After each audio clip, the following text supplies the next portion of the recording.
अभी मैं आप सबको प्रश्न कुंडलियों के नियम के बारे में बता रहा हूँ।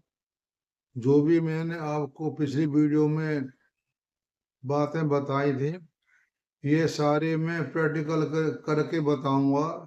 ये सारी बातें मेरी आप YouTube चैनल पर जाकर के देख सकते हैं। उसमें मैं पूरी बातें उदाहरण दे करके समझाऊंगा।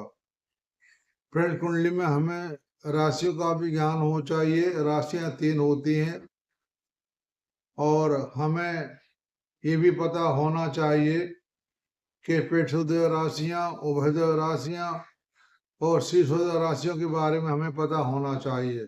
यानी हमें राशियों के 3 तरह की राशि होती है उनके बारे में, और उभयोदय, पृष्ठोदय, शीर्षोदय राशियां कौन कौन सी होती है उसके बारे में पता होना चाहिए, क्योंकि हमें इनका पता होना बहुत जरूरी है।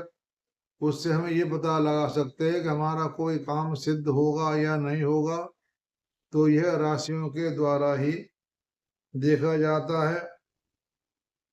और इसमें मैं आपको ये भी बताऊंगा कि हमारी शादी अभी होगी या नहीं होगी, हमारे घर में बच्चा होने वाला है, क्या होगा, ये भी सब आपको मैं बातें बताऊंगा। संतान के बारे में, शादी के बारे में, हमारा कोई कार्य है अभी होगा या नहीं, ये सारी बातें मैं आपको प्रश्न कुंडली के द्वारा बताऊंगा। प्रश्न कुंडली में हमारे वर्ग प्रयोग किए जाते हैं। प्रश्न कुंडली में जो वर्ग बनते हैं एकदम सटीक बैठते हैं, क्योंकि ये हमसे जहाँ तक कोई प्रश्न करता है उसमें कोई भूल नहीं होती।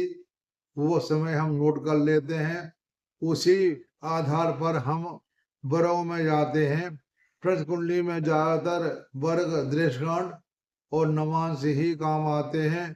कुछ जगह D10 भी काम आते हैं। यानी मेरा कहने का मतलब ये है कि प्रश्न कुंडली के जो भी वर्ग बनते हैं वो जवाब एकदम सटीक देते हैं, क्योंकि इसमें कोई समय का गलत होने का मतलब ही नहीं बनता कि समय गलत है।